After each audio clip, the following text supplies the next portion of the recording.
Kaixo, Rafa Bakero naiz, gitarra irakaslea kontserbatorioan eta oraingo honetan saiatuko naiz azaltzen nola ebidentziatu ebaluazio hezitzaile batean atzera elikadura. Bideo tutorialean garatuko dugu nola gauzatu dugun ikasle gitarra jole baten bidalitako bideoari dagokion atzera elikadura. Bideo hau grabatuta zegoen klasean bertan.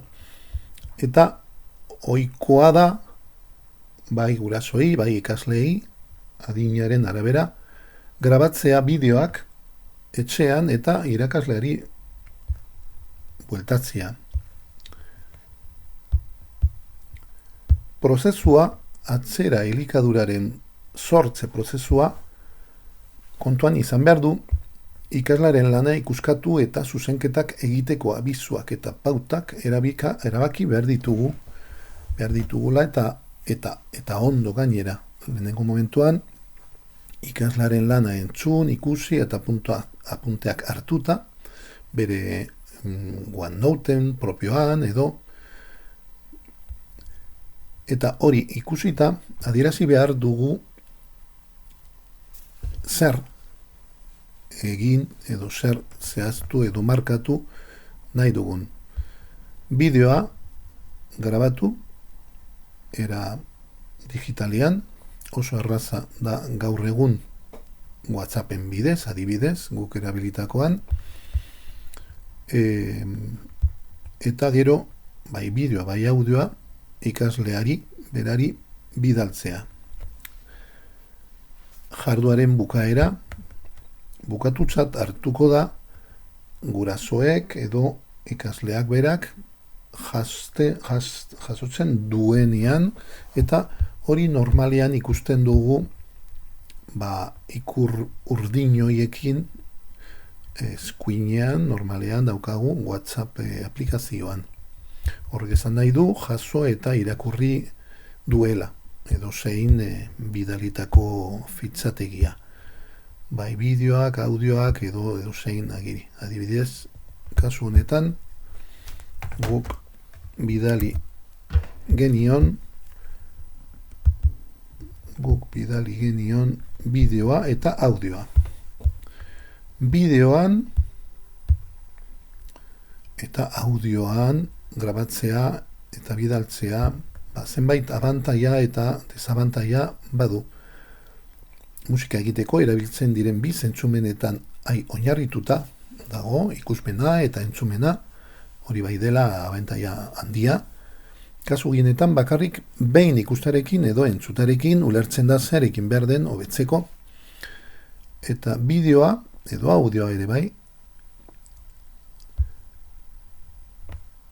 behin eta berriro erabiltzeko aukera ematen dio ikasleari.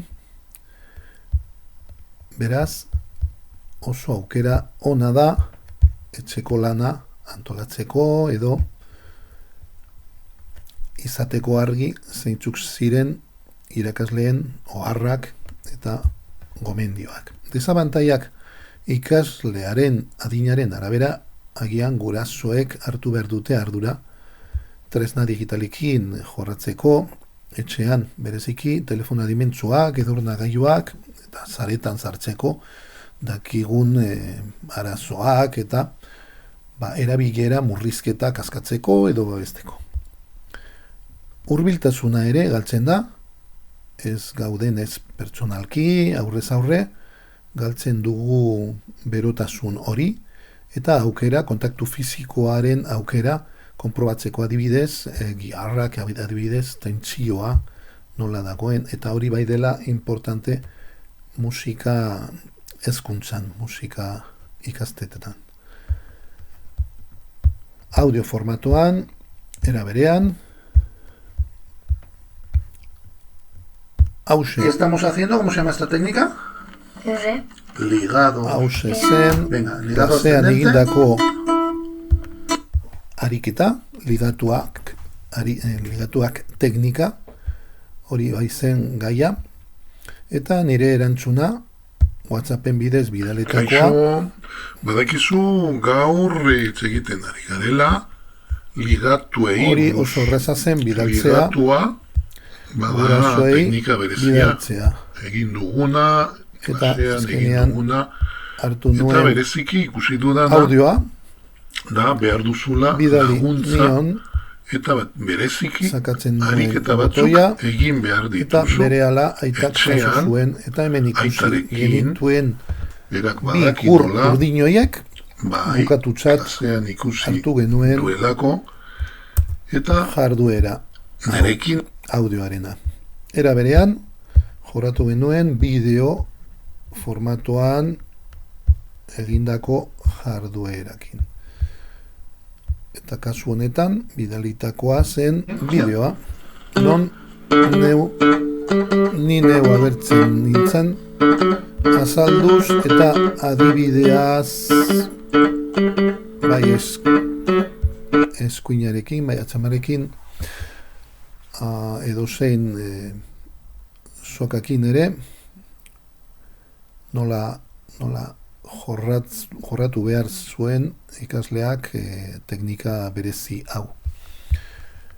Eta labur bilduz, kontu handiz jorratu behar dugu atzera elikadura polita eta baliogarria lortzeko.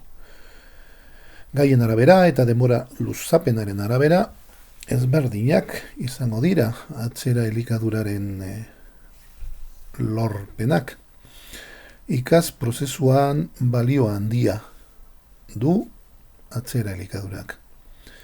Klasean irakasleek egindako azalpenek beste balioa du tresna digitalen bitartez atzera elikadura sortzeak, batzutan gehiago.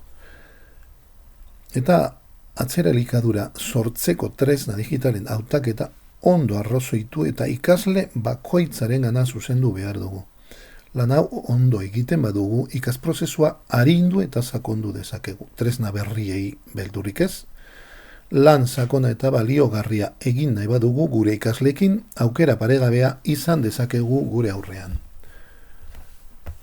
Horrengora arte eta eskerrik asko, segun arretagatik.